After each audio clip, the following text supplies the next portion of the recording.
You're listening to Reckless Creatives, a Pipeline Artists original podcast, where Sadie Dean and Jeanne Bowerman share the candid truth about the challenges and benefits of living life as artists.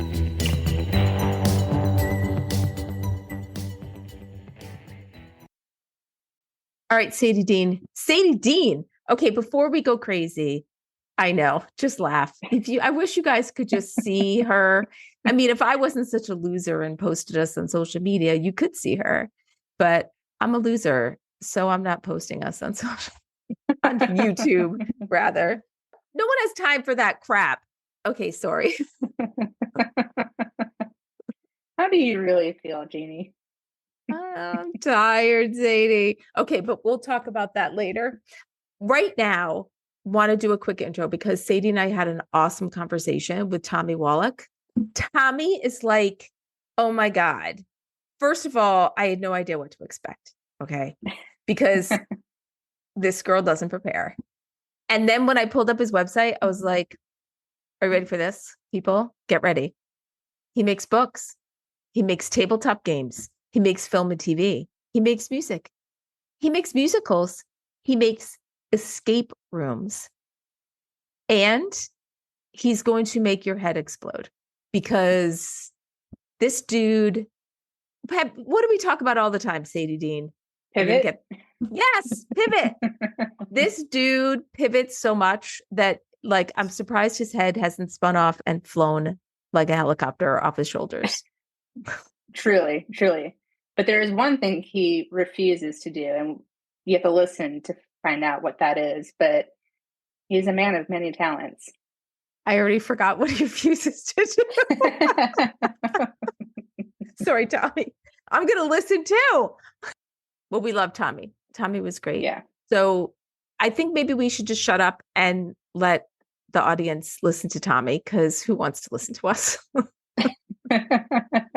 No, he was such a great chat and just so insightful, and it was really cool to pick his brain.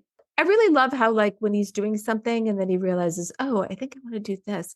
And then there's like no inhibition. Like, he just figures out how to do it and jumps right in. And I think that's kind of the trick of being an artist. Like, you can't be afraid to try something new and to just, like, because what do they say all the time? The definition of insanity is doing the same thing over and over again, expecting a different result. Tommy doesn't do the same thing over and over again. I mean, he does it as long as he thinks it's working. But then it's like, oh, I think I want to do this. Yeah, go do it. And he figures it out. Yeah, and he figures it out and makes it work. He's smarter than us, Sadie. He's so much smarter than us. I'm going to shut up. And here's Tommy.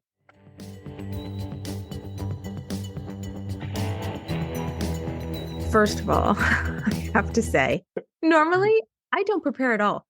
Like, I just do the organic, whatever.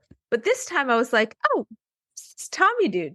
So I go and I look at your site and I'm like, Tommy's like a Ronco TV commercial.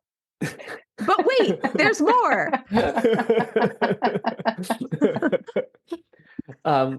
Thanks. I try to stay busy.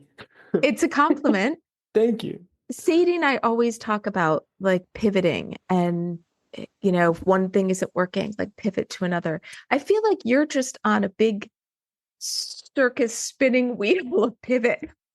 Yes, that is very, very fair. Well, I mean, I'm sure you guys have talked about this sort of thing a whole lot, but everything moves so slowly in these fields that it looks a lot more sort of psycho than it is, because at any given moment, every career can be fallow for, I mean, genuinely a year at a time is just like a standard fallow period for one of these artistic careers. So it can look like you're doing 12 things, but, like, you know, every now and again, 3 or 4 things are happening at once, and then everything's very crazy. But even with 12 things, there are periods that nothing is happening, and I'm just watching my email box hoping something's going to activate. What did you start of all of these things? Like, okay, just to catch our listeners up, Sadie and I will probably do a formal intro, blah, blah, yeah, blah. absolutely. Sure. Okay, so, but we'll do that later. So, but, like, literally, he writes YA books published by Simon & Schuster, has screenplays, as a writing partnership, which is a whole other thing we can address, John Benet Ramsey, what? We have to talk about that. Sure. And escape rooms and music and like YouTube. And apparently he speaks French. Poorly, but I'll take it for the list. Makes the list sound good. So of all of those things, like where did you start? Sure. I mean, the thing I started with, amazingly, is no longer in the repertoire. But when I was a kid, um, I was a classical pianist, so that came first, and Of I course still you were. play piano. Well, I mean, I'll say this right now. We can come back to it later, but I actually credit classical piano with like everything that I have ever done. So we can talk about that later. But yes, started with classical piano, and then I was an actor as a little kid. I was like a 8 shows a week actor in Seattle. So not in New York, in Seattle. Um, but I really loved that and kind of thought that's what I was going to do. And then I was lucky enough to really do it as a job when I was a kid, and thus realized that I really didn't like it very much. That doing 8 shows a week, which is success in that industry, is really hard and on some levels kind of terrible. You're doing the same thing, 120 times, and that's not the funnest experience in the world for a creative person. So I'm glad I had that opportunity to be like, okay, that's not quite right. But that was where I started, was those two fields. And then when I left acting, I started writing, and the writing kind of led into everything else. Did you start with in theater as a writer? Like, 'cause I know you do musicals as well. Was that like kind of like the kicking off point for you? Yeah, because it connected to the acting, and it connected to playing music. When I transitioned away from classical into sort of everything else, that's when that came about. I went to a summer program at NYU when I was still in high school for writing musical theater. You know how colleges offer high school summer programs? And that's where I met one of my closest friends that I own the escape room company with, though we didn't start that for many, many, many years later. But we met there, and we wrote a musical together when we were still in high school about the Brothers Grimm that we produced at Hamilton, which is the public high school for performing arts in Los Angeles. He was a student there. I lived in Seattle. It was terrible, truly, truly terrible. So theater was the first thing. I went to NYU Tisch dramatic writing, so kind of for screenwriting, but mostly for theater. That's not where I graduated, but it's where I started. And then sort of all through my 20s, I was pursuing kind of two dreams simultaneously that were very, very difficult. Both of them. One was trying to be a singer-songwriter, like Rufus Wainwright, sort of in that vein, piano singer-songwriter. And then I was writing novels. I had decided I wanted to be a novelist. So I wasn't really working on theater or film and TV. And it was my 7th novel that sold. So 6 that did not sell. Wow. Number 7 sold. Yeah. Okay, I gotta ask. At what point did your parents say, "Go get a job"? Oh, I was very lucky. I was just raised by my mom, single mom, and you know, I I was lucky in a whole bunch of ways. So first of all, she was an airline pilot. She was the 10th female commercial airline pilot in America. It's my Cool. selling That's my really mom. cool. And so she had one kid, made a decent living, so there was, a little bit of support, which is pretty necessary these days to kind of make it Mhm. in the arts. I really didn't break through until the end, very, very end of my 20s.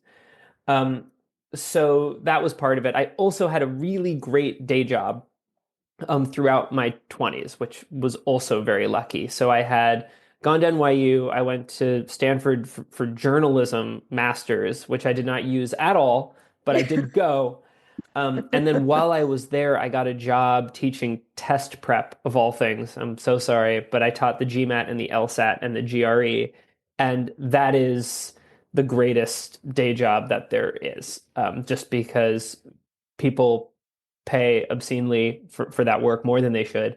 And it's incredibly flexible. So I was able to keep doing kind of all the Yeah. art stuff on the side. And that took me all the way up until I sold my book and was able to quit, thankfully. I think the trick is you have to find a job that helicopter parents will pay any amount of money for your help. That is unfortunately the truth. These were grad students, for what it's worth. My romantic partner, who I've been with for 12 years, was my GRE student as well. So the parents parents weren't really paying for it, but it's the same idea, which is that people Mhm. see it as their gateway to making a much better living, so they're willing to put in kind of whatever they need to put in. Oh yeah, totally, totally. And I'm sure you've noticed Sadie cigars. You have cigars? I have cigars. Guitars, Yeah. guitars that look like cigars, or I cigars that look like have. guitars. Are you a guitarist? I'm a musician as well. Yeah. So I do a little bit of everything, but not piano. I tried teaching myself and then That's tried learning how to read music, sight reading and stuff. And then, college came around and I forgot every single thing, but I still try. that's rare. Usually people come through piano. That's cool not to go a different way. Yeah. Yeah. No, I grew up in a household with my mom's a musician. So she was always playing and singing and playing piano. And I just kind of was like, oh, yeah, I'll just learn it all by ear and kind of go at it that way. And so far, it's worked. I mean, I'm not like an incredible player, but it helps. It's Gets the therapeutic job also. done. Yeah. Yeah. Band, she does gigs. Like she's not like just like sitting at home with a What's little your guitar on her band? back porch. Since we're talking about music, I want to, because a lot of kids growing up, there's like band in school, and your parents drag you by the ear to piano lessons or whatever.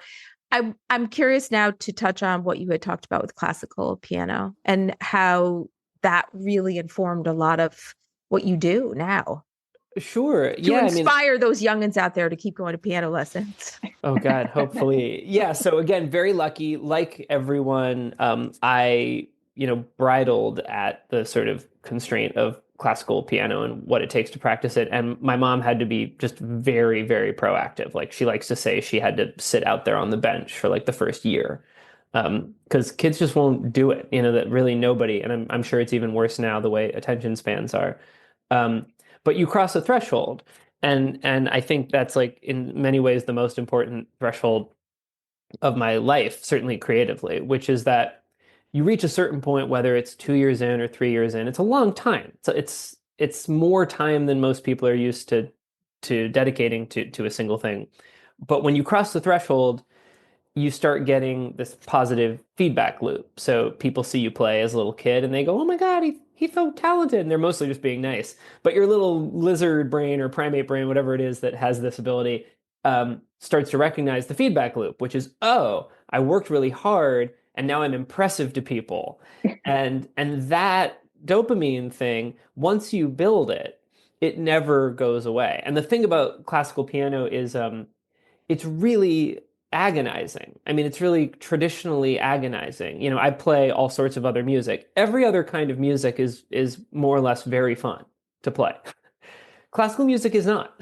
It's not fun. You can reach a point where there's this satisfaction thing that I'm talking about, but the work is almost never fun. You have to get so good before it's fun. So good. I mean, 8, 10, 12 years in before you're Mhm. actually facile enough at it that every new piece isn't just weeks or months of agony.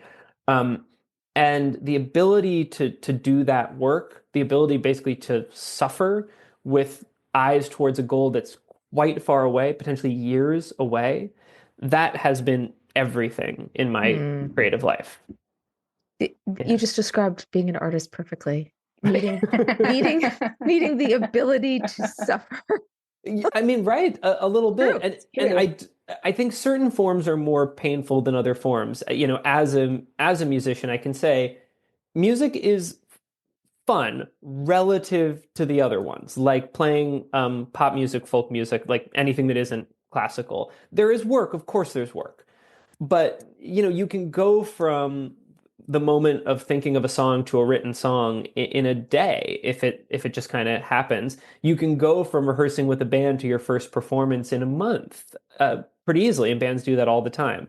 Nothing quite compares to the sort of years that certain forms require. Novels require sort of at least a year, often a few.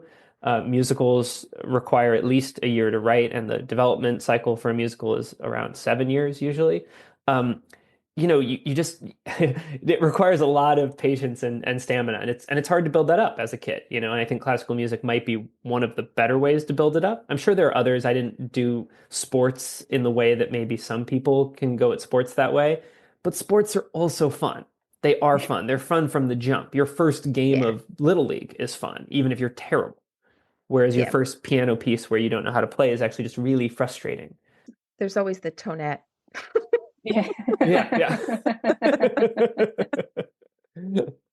I'm curious what in terms of, okay, so you started with theater as an actor and then went into musical theater and then started writing books, but like what was like the line that like the chaos order of like what triggered what for you? Because as you're waiting, because yeah, you know, there's takes 7 years to probably develop the musical.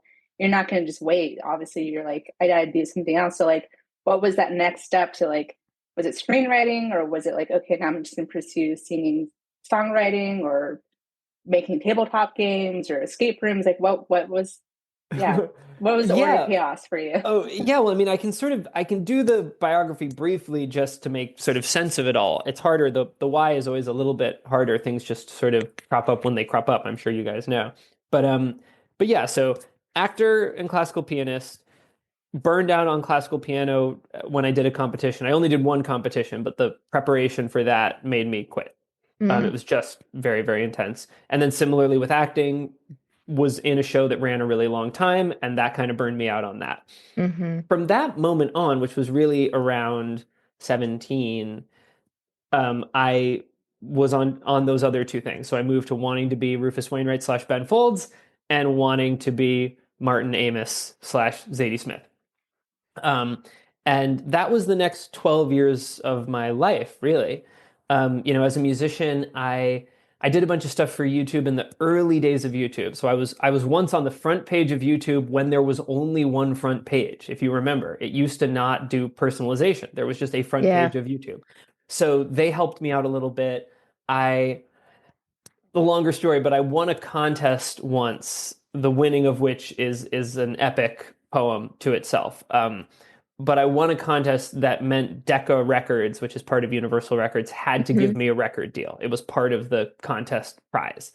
So I put out an EP with them, not a full album. So I have like I have like a resume for music that if you looked at the resume, it would look as if I had been reasonably successful. But to be honest, I was not. It's just kind of the way the resume works because there's a breakthrough that has to happen in the arts, and it didn't happen, and it wasn't like on the brink of happening. So I'd had some cool things. I'd gotten to play some shows with like famous people or at cool venues, mostly because YouTube like hooked me up a few times. But I Mm-hmm. wasn't really gaining momentum in the way I wanted to. But I kept writing these books, and every time just cold submitting to agents, and failed 6 times. And then the seventh time, one agent out of, I believe I submitted to over 120 agents, if you can imagine there are that many, because I also submitted in the UK. And one agreed to rep me. And the book in question, I rewrote half of it with my agent. He thought it needed changes. He was right. We then went out to the publishers. One publisher agreed to buy it. It wasn't a bidding war. It was one publisher. And that book went on to spend 6 months on the New York Times bestseller list, which started like so I could have a career in writing for a while. And Oh my God. I'll keep going to the end of this thing, and then we can go back to anything you want to go back to. But I wrote a bunch of books for Simon Schuster. That was basically my focus for 4 to 5 years. And then for a whole bunch of really complicated reasons we're not drunk enough to go into, I did We can not. change that. I We'll wait while you grab a bottle. I didn't want to write YA anymore. And so I left New York with my partner, and we came out here to LA because when you write books now, if you write mainstream books, at some point they get optioned for film and TV. They just all sort of do. The studios don't pay very much money for it, and they just kind of grab up everything, particularly at that time with YA. So I had started making some inroads out here through the books. And we moved out here about 8 years ago to sort of, so I could transition into writing for film and TV. At the same time, when I came out here, my old friend that I wrote musicals with back in high school, he and I had remained friends but hadn't collaborated since that show when I was 18. And he was out here running his family business, which is a moving and storage business. He had left the arts behind. He had written musicals for a long time. He stayed in that field for a while, and then he gave it up. And I had heard about this thing called escape rooms. And we're both big gamers, video gamers, tabletop gamers. And I said, hey, I think we should try this because I think it's the place that theater meets gaming. It might be really cool.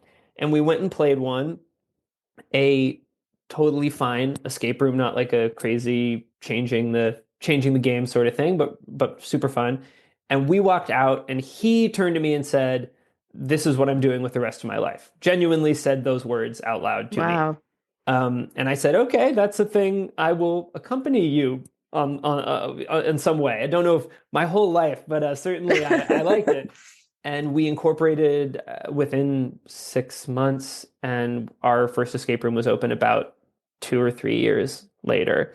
And then I'm almost at the end of this journey. We opened our second escape room about 6 years after that. It took 6 years to build. We opened it a year ago. And it just won this big award called a Themed Entertainment Award, which is along with the Sphere in Las Vegas and the Paris Olympics opening ceremony and stuff. It was really cool. During COVID, we made a tabletop game because we had to shut down and we needed something to do. So we made a very experimental 15-hour narrative tabletop experience. It's not like a board game. It is a 15-hour narrative puzzle game. Like when you're done with it, you are done with it. And it's about But that one escape room, I think I read that you can replay it. Like you can do it again. It's not like one and done. Yeah, so the latter is that room that took 6 years to build, and the latter is a replayable escape room. That's absolutely true. The interesting thing about replayability in this medium is it's not a business imperative, really. The throughput of escape rooms is so extremely low that you're not seeing that many people, right? An average Broadway theater has maybe 1,200 seats. I mean, we maybe see that many people every 6 months. I mean, it's crazy how few people go through. Man, maybe a little more than that. But the thing about replayability is it allowed us to try to tackle a bunch of other things that are very difficult in escape rooms, primarily narrative. We got into this field with the hopes that we could use it to tell stories, that we were looking at a new artistic medium and a new narrative medium, which aren't necessarily the same thing. I'm starting to be a little bit more skeptical of how effective it is for narrative, but it is an artistic medium. And the thing about replayability is it means you can stuff more narrative in because people have the understanding that if they do actually want to engage with the full narrative, they'll probably have to come a couple of times. And that's important because in an escape room, you maybe have 5 to 10 minutes of runway to just deliver narrative content. Any more than that, and people get very bored and very upset. They're not there to watch a movie. They're there to play and interact. So it's difficult to tell a good story in 5 minutes. It's just hard. So if you're telling people, hey, if you do want to engage with the story, it is there. You can ignore it. But if you'd like to, you'll probably need to come at least a second time to experience all of it. Just gives you a little more room. Yeah, especially with something that's so original because there's so many IP-based escape rooms now too that I think for people it's just easier to like this nostalgia of Jurassic Park or Back to the Future. I'm just thinking like what Universal has.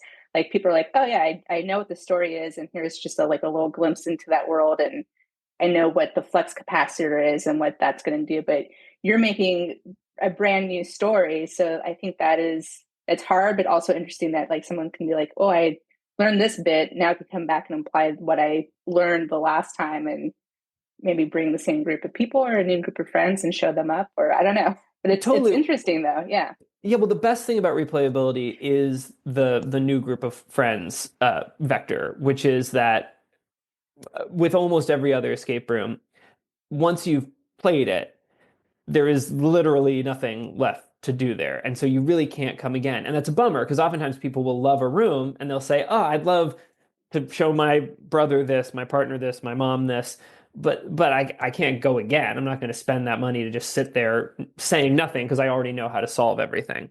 And for complicated reasons I don't need to get into, but the latter mostly has scored games. So there are also puzzles, but even if you've done all the puzzles, there's actually a ton of stuff that you can do the second time you come. So that's the idea there. And now I'm also thinking about the thing they're talking about with the movie theaters. weed and texting in the movies. Imagine if you added weed and texting into your escape room. Weed? Are they adding weed and texting to movies? Yes, they're like talking about that. Like maybe we need to let people have weed and text in the movies, and then more people will come. I think it's more because concession sales. yeah, I think. But imagine that food line. How long that's going to be? I think it's just because there's a lot less people going to the movies now, and they're trying to come up with some way to. I'm sorry, stop that. Just like that's a whole other topic. Yeah, I mean, getting people back to the movies is a whole thing. You're gonna have to make them cheaper, not more. They keep trying to charge more. It's what they Yes. call a death spiral, which is they keep trying to charge more and offer more, but what people want is a cheaper experience. You have to find a way to make it cheaper. And we have this sweet little movie theater in my town where our regular listeners know I live in a tiny town, one traffic light, 4,000 people. It's a couple hours north of New York City. And we have this beautiful theater in our town. It was built in late 1920s. And and you could go to the movies, literally. I could take my kids, my husband, and get snacks. The four of us could go to the movies for $20. It was so great. Wow. That's wild. And then some, nonprofit group bought it, and they do film festivals and all this other stuff. But now the prices are coming up, and they also are renovating it to its old glory, which is great. They got a couple $1 million in donations to do it, but the prices are probably going to be normal movie prices when they reopen. And everyone in town, in our tiny little town that is a little economically challenged, is like, really? Yeah. Yeah, it's a little, I'm, crossing my fingers, but that's a whole other topic. So my pressing question, as you do all of these other things, I want to know, do you know how to bake sourdough bread? I sure don't. No, I can't cook at all, bake or cook. In my partnership, I am the cleaner. I am the cleaner and the tidier. So no, Okay. if you know how to do that, you've got it on me. If you don't, I don't know why you brought. Oh, you don't? No. Well, my daughter is big into this, and my future daughter-in-law is also. But I'm just thinking, because you're stuck in COVID, you're always doing something new. What can I do now? Oh, sourdough bread. Right. No, that I'm fully team by the bread. Sorry. Okay, so totally switching gears here. Do it. Your JonBenet Ramsey project. Yeah. The research for that, like, first of all, do you have children? Mm-mm. Okay. No, I'm free. The research for that must have been heartbreaking, grueling. I can't even imagine. I mean, you really set me up to make a joke, so I won't. Yeah, I think people are strange about this stuff. So I will say, personally, I hope I don't come off sounding like a sociopath. I'm like, a lot of people die every day. It's just one person who died. It was only a story because it shouldn't have ever been a story. It's not that interesting a story. What's interesting is that it became a story. I have pretty strong feelings about what happened. That's not quite what's reflected in the show for a whole bunch of reasons, but what most people think happened is what happened. I feel pretty strongly, and it's almost certain that no one intended for anybody to die, and it's a very, very sad, tragic thing that occurred. Yeah. It's basically just an accidental death. That's how I would describe it. It's more or less an accidental death, and so it's sad, but it's no sadder than anything else. She wasn't tortured. Nothing horrible. It's just an accidental death. Things like that happen. It was torturous to read all the books and try to figure out what the truth was. Almost every book that's ever been written about it has been successfully litigated, like literally sued by someone and won. So there's no way to kind of figure out what really happened, and that's torturous. It's kind of like I'm imagining with the JFK files. Like, Yeah. like you're looking at these things that happened a long time ago and just trying to put the pieces of the puzzle together. Some people, well, with JFK anyway, I don't know about JonBenet, but some people are just like, oh yeah, that evidence is long gone, maybe destroyed, maybe whatever, like, or and you've got that other layer of mystery of government involvement and blah Yeah, blah. well, what everyone can agree on is that it was potentially the most spectacularly mishandled crime scene Mm, in the history of police work. yeah. So the evidence was all tainted or destroyed or lost within 48 hours. And the prime suspects were not interviewed for many, many months. So, similar. There's less sort of mystery, almost this mystical level of what happened and who was there. But there is just a cluster biff of comedy of errors that it would be funny if it weren't so tragic. It really would. It's hilarious what went wrong. There were 20 people in that house within 3 hours. I mean, it's just crazy. Wow. What made you want to take on a project like this? Nothing. I had no interest in taking on a project like this. My writing partner on the project, we had sold a movie to Sony and we were trying to figure out what to do next. And he had had this idea forever because he grew up in Boulder and his Mm, family was canvassed during the Ramsey case. He was the same age as JonBenet. And he had been out with it before. He had tried to sell it before, actually. I believe he tried to sell it to Ryan Murphy as part of American Crime Story. If you know what American Crime Story is, that's hmm. People versus OJ and the Versace one, and I think there's one other. Yeah. Um, and hilariously, Ryan Murphy, I believe, said that it was too like morbid, which is just funny if you know the work of Ryan Murphy. Yeah. Um, he Yeah. did Dahmer recently. Yeah. Um, That's a little morbid. Yeah, I don't totally get Yeah. it. But yeah, so it just didn't sell, and we were looking for something new, and so he told me about that, and I said, "Wow, how has there never been a JonBenet Ramsey scripted show? It's easily the Hmm. most famous case in America after O.J. Simpson, if not Hmm. more famous than O.J. Simpson." So we did up a little treatment for a limited series about it, and having been now in all these various artistic media for decades, I can say this was by far the easiest thing I have ever sold in any medium. Uh, it was one meeting with a producer, and sort of my joke about it is that the meeting with the producer and the meeting with Paramount was exactly the same.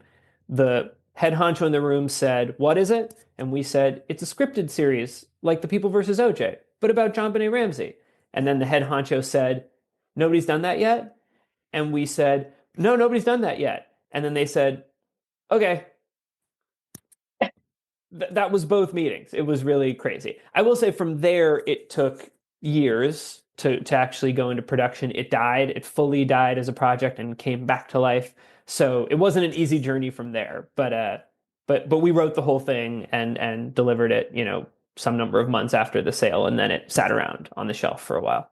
That's You know, wild. and when you talk about the 120 literary agents, which by the way is not making me excited about trying to finish my first novel. Um, You know, it's whatever. it's a lot of And then you talk. Okay, so you talk about the literary agents, all the rejections, blah blah blah. And then this project, and I'm sure a million other projects that come so close, and then like, oh no, and maybe come back to life or don't come back to life. Can you speak a little to how that impacts and affects just your whole outlook as an artist and how you get past that? Because some people struggle more than others with the rejection. Some people can embrace it and be like, okay, this is going to make me a better person. And some people just go crawl in bed for a week and hide under their duvet. Yeah, it's hard. I'm usually pretty good at it. Like I've been resilient. I literally cried yesterday about some rejections. So it doesn't it doesn't necessarily get easier. Um, I'm really just trying to think in real time about this. If the piano metaphor can come this far. Let's talk about your pain, Tommy. Let's talk about my pain. Well, I was thinking about, there is a metaphor, though I don't know if it's applicable, which is, when you're learning a piano piece, very often there's a weird thing that happens. I think, again, more with classical piano than with anything else, though there are corollaries and all sorts of other endeavors. But sometimes when you're trying to play something physically that is complicated, or even if it's not too complicated, your hands just won't do it for reasons that I don't really know. And if I were better, I bet I wouldn't have that, but at my level. And you will wake up the next morning and be able to do it, but you will never be able to do it that night. I don't know why. Your brain does some fixing up of neurons while you're sleeping, and then it's sort of there for you the next day. There's some metaphor there, I feel like, with the banging of your head against certain walls. Every rejection is painful, and that has not gotten any easier. And the crazy thing is, every time I turn something in any field to anyone, some part of my brain is still thinking, this was the time that I just nailed it out the gate. There will be no notes. There will just be praise. And truly, every time some part of me is like, that's this time. Look at this thing. This thing's so good. And Yeah. then inevitably, when you give it to anyone and the feedback comes back, this is terrible. This is nowhere near ready. You're an idiot.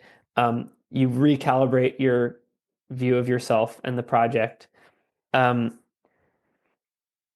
as we talked about sort of at the beginning, having 12 balls in the air, really the best thing about having 12 balls in the air is it allows you to be a little bit less precious and a little bit less devastated when they fall.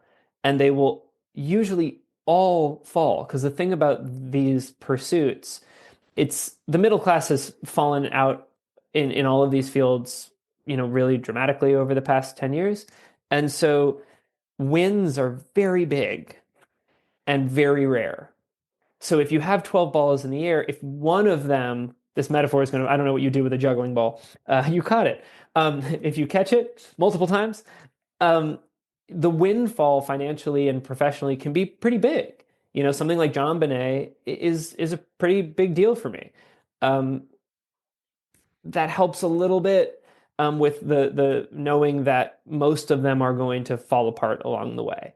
And you have to be able to reach a point, and I'm not saying I'm great at this, but you have to be able to reach a point where you genuinely have let go of something a little bit in terms of outcome once you've created it. It doesn't have to be so hippy dippy as like love the journey, not the destination, but it does have to be like all you could control was the making of it. And now if something happens with it, that's great, but you have to move your brain on to the next thing. I certainly meet a lot of people who have been rewriting one book or one screenplay for a very long time. And like, it's just never going to work. People win the lottery with it and then they think it's viable, but overall that's just not the way. Like the odds are far against you that any one project you're out with is the one that's going to blow up for you. It's when people Yeah. have 15 that you're like, "Oh yeah, now we're talking. Now like something might hit and might come back."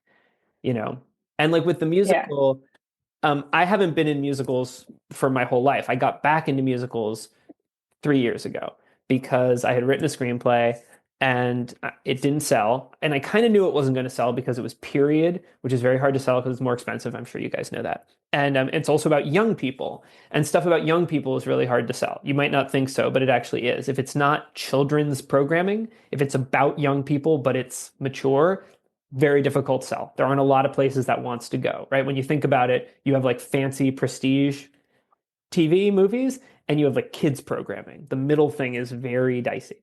So it was a terrible idea that I never should have written. But I did, and it didn't sell. And then somewhere along the way, I don't think it was me. I think someone said to me, "Have you ever thought about this as a musical?" And the reason I haven't written a musical I wrote one when I was 18, I wrote one when I was 28, and then now I'm 42. And the reason why I haven't written a musical in all that time, it's my favorite medium. Truly, it's my favorite medium. It's the thing I love the most. Was because I didn't have an idea. And it's so idea dependent, musical theater. There are a lot of rules for what works, unless you're a genius. And I'm okay, but I'm not like Sondheim or Janine Tesori or certain people who can kind of turn anything into magic.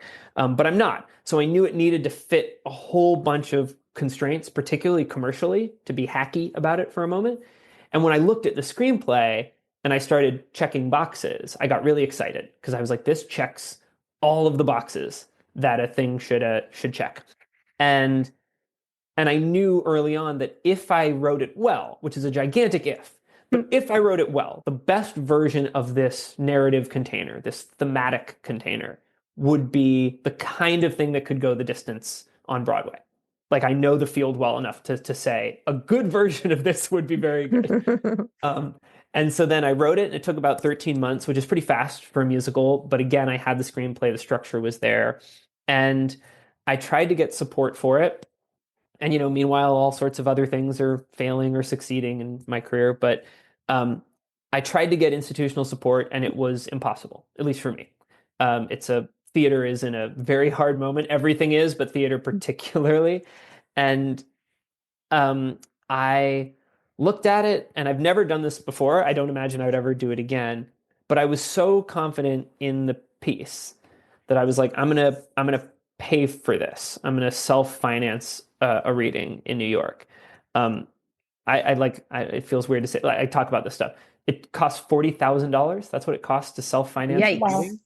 Because it's a full cast, it's a full band, it's your director, it's not choreographed because it's not staged, but you have a sound system, because if you have 14 people in a 5-person band, you need a whole sound system. You need to document it in some way so that you can use it for fundraising later. You need general managers to help you fill the seats with people that matter when you're a nobody in theater, and I'm very much a nobody in theater. So a huge investment. I am not like crazy wealthy. That's a lot of money for me. But I just knew the thing was solid, and if I got the right people in, and I ended up being very, very lucky, truly, in that somebody came. A bunch of people came, obviously, but one person came, much like my agent stories with the book. One big Broadway producer came and liked it and optioned it for development, and so now that's moving slowly forward. Though actually, you two, if you know anybody who want to help us invest in we're doing our work session now. But yeah, so I mean, that's an example. Is like there are certain fields where you can do everything yourself. And the escape rooms, those have opened because we just self-financed, debt financed. The musical, if you can pay for the reading, you can do it yourself. Certain things you really can't, TV, you can't. You need a big group. Publishing, you really can't. People talk about self-publishing, and I don't want to burst bubbles, but like self-publishing is not real. Like it's a lottery. It's a crazy lottery. You have like a 1 in a billion chance of like really selling there. And basically you need to write romance. If you write romance, there's a career to be had in self-publishing, but for anyone else it isn't. So, it's helpful to have some work in fields where you can just do it all yourself and put it out into the world. Mm-hmm. Also be kind of going along some of the more traditional routes. That helps too.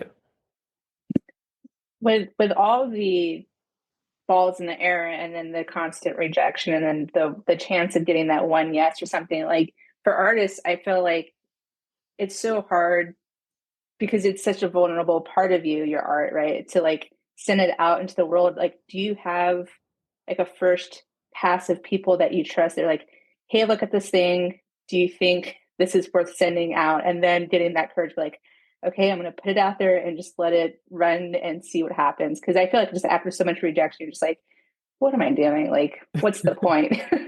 I certainly have that feeling. The weird thing is, no, I really don't. And I know that for a lot of people, that's a thing. I'm of two minds about it. My experience of feedback has always been that it can be really enervating to have a bunch of people, like nobody likes anything really in my experience. Like people's critical faculties are on. They're either really desirous of helping and they want to be seen as critical. I think sometimes even people that love us, are envious or resentful that we've completed a thing, and they want to let us know that it isn't as great as we think it is, and that they also have value, and that's like a human impulse, you know what I mean? Mm-hmm. But I find that, what are you going to get? This is for me, I'm speaking for myself. If people full-throatedly like it, that's not actually helpful. Like, I guess it's good for your ego. And then if people don't like it, they tend to have like disparate, wide-ranging opinions that don't agree with each other. And I've often found that in early days, if I gave a book to like 5 people, collectively, they would hate all of it. Do you know what I mean? Like if I picked out what each person hated, collectively, they hated everything and had the fix for that section. They were like, I know how you can make this not bad, and it's this. And it got to be way too much. So what I can definitely say is, if you do have people you really, really trust, and I think that they should probably do the thing that you're trying to do professionally. If they don't do the thing you're trying to do professionally, I don't really see a good reason to ask their opinion. And then it should be max 2 people. Max 2. Because otherwise they're just going to start fuzzing and moiraying, and I think it'll be impossible to know. But I mean, with the musical, the crazy thing about that, I should say I ran that by a few people that are professional musical theater writers. So 3 friends of mine who had done it professionally. I read through the whole show with them, and then planned this big reading and realized I had never heard it performed, and I was about to spend all this money, and I was like, that's really irresponsible. What am I thinking? And I very quickly called together like a quorum of 15 people to play all the parts and read through the script at my house. And it's a very, very good thing I did, because one enormous change came of it that I do think was kind of salvation for the show that it needed. So I contradicted myself there. That's helpful, right? Yeah. No, that's kind of yeah, and that's kind of different than getting notes. Like a table read is like it's watching the story in action, and it's really for you, just to listen and and even reading it through with people, I did the same way. So I didn't send it to them. Yeah, maybe it might be that I'm thinking more of novels when I say like really keep the readers to a minimum. I think it's actually novels, because it's a very passive, time-consuming experience. I have a friend who was recently complaining that a friend of theirs had asked them to read their book, and they read it and gave a bunch of notes, and then the person sent them the next draft, and they were like, "No, I did this once. That is too much to ask a friend." I mean, that's right? a huge ask. It's a bit much. Novels are long.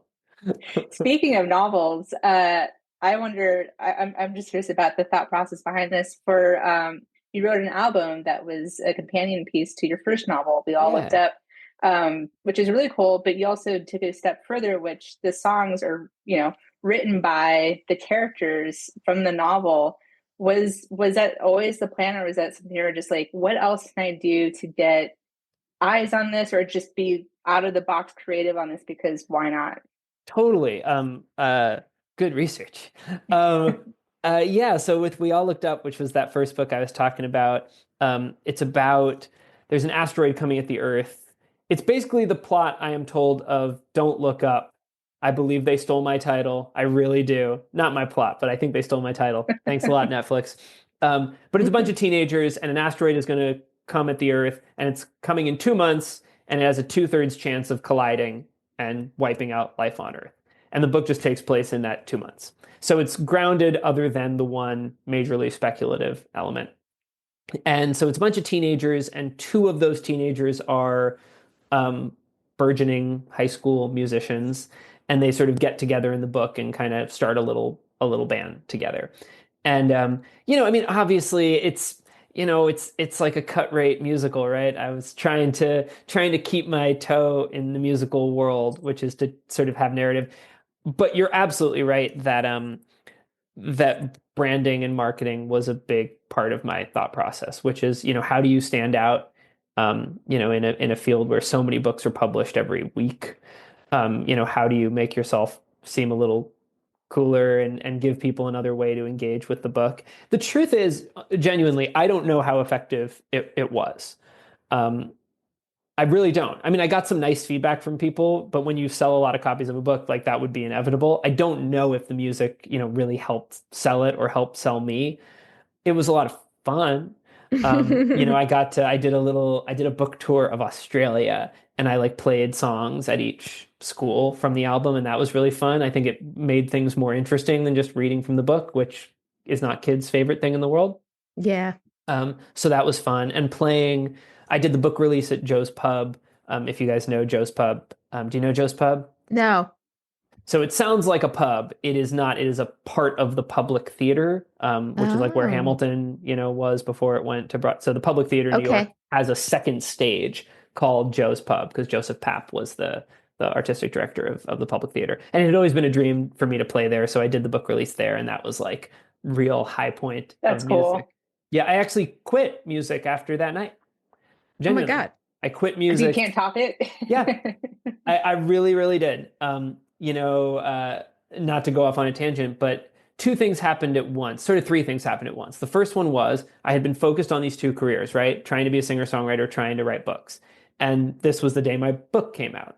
So on one level, it was, okay, that career is working. So I really wanted to just turn my focus entirely to that career that actually had a shot. That was part one. Part two was what you said. I really loved playing that venue. I sold it out, and I think I probably lost $100 on the night. And I kind of thought, well, this is a broken industry. I'm not such an artist that I don't care about making a living. I do care about making a living. Mm-hmm. And I just looked at it and I was like, well, if you sell out a nice venue in New York and you can't even make money on it, this is done. Like, this is not a good thing to try to do. You have to be so successful to have a shot of making a living. So that was that. And then also I was newly in my relationship, which I'm now 12 years into. And I had always written songs about being sad in love. I mean, that was truly like that was like 90% of what I wrote. And I really did kind of think this would be dishonest now. I don't even know what I would write songs about. Like things are going well. Fiona And Apple has talked about that. She's one of my Yeah, I was favorites. gonna say Fiona Apple, it's like she's so marvelous and fantastic as a songwriter. Like deep down inside, I don't want her to find happiness I because then know. we lose her gift. But then you're It's like, I do want her to be happy. But yeah. I'm torn. I think we're lucky in that I think she's going to struggle. She's a tortured human.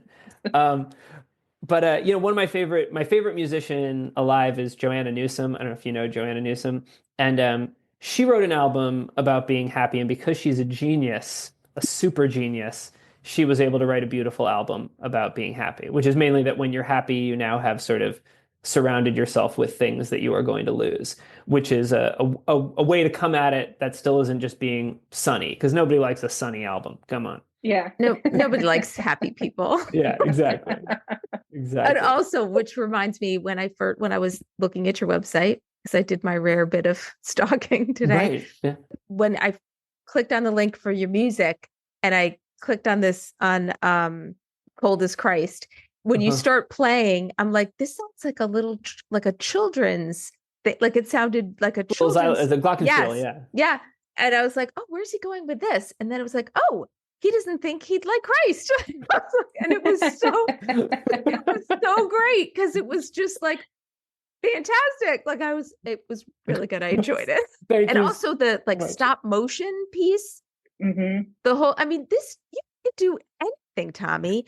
So, okay. So question, since Yeah. you have done all these things and then there's that moment of, oh yeah, okay, got it, done with that, moving on to something else. What do you have left that you really want to try to do?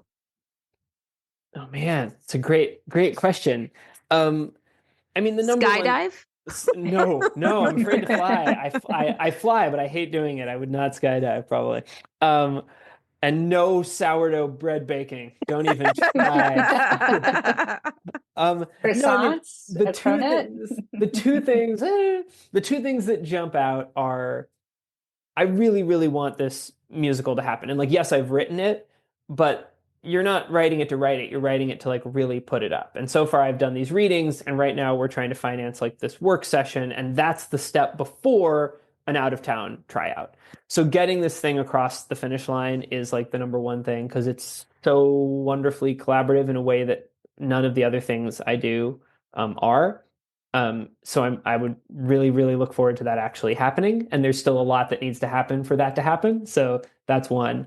The other thing that's probably closer to what you were kind of asking is I love video games, like love video games. I actually just wrote, I forget if we talked about this, but I just had a book released 2 days ago because I wrote a little book there's this I'll shill for it because it's not just me. There's a series here in LA called Boss Fight Books, and it's sort of a takeoff on this series called 33 and a Third that most people do know. 33 and a Third is a series of books. They're little tiny monographs about famous albums, and there are hundreds and hundreds and hundreds of them. They've been around for decades at this point. It's a big series. So a guy here in LA started the same thing for seminal video games. He started it about 7 years ago, I want to say, and there are about 40 of them. And mine, we just had the book release on this past Saturday. So I wrote this little book about this video game that I think is like the greatest work of art in the form. If you play video games, it's called Outer Wilds. You should play it. It's very special. But I love video games. I think a lot of the most interesting art genuinely is being made in this form that, you know, a lot of people don't engage with at all. And I just find that very funny. I like to joke that I'm only half joking when I say that I think film and literature are like not really doing anything interesting anymore. There's lots of great art, of course, and we all should go see movies and read books. But like, I don't think they're doing anything interesting. I think like we've kind of done it all in the same way that most people agree that like painting kind of ended in the 70s, that by the end of the 70s, really everything you could do with a canvas had been done. And now people were just going to kind of mess around with what had already been done. And I think that's more or less true conceptually. And I think film and literature are in the same boat. But digital media, experiential media, people are still doing completely new things. Like you can have an experience like nothing you have ever had before, physically, emotionally, etc. So yeah, I'd love to dip my toe into that. And it's hard because I'm not a coder. And it is a medium that has been historically defined and led by coders. But as AI unfortunately gets better, there's going to be more room for kind of people who aren't hugely experienced or just to work in collaboration. But I would love to do that. So that's maybe somewhere along the line. Crossing fingers. And nothing says art like the what on the canvas has already been done more than that art installation of the banana duct tape to the wall. Like it sure sold. What? It sold, and then he ate it. You know, you gotta respect. Oh man, yeah. Right? I mean, if you've got that kind of money, I guess whatever. Like it is kind of a bold move. Do you remember when Banksy, when the frame shredded the painting, but it failed? Yeah. That would have been cool if it had worked. Well, Tommy, this is great. And for all of our listeners, we're gonna put a whole bunch of stuff in the show notes because you could spend your whole day diving into the world of Tommy. Very true. But don't expect Brett to be there. No, zero no bread. Oh, thanks so much, you guys. It's been great.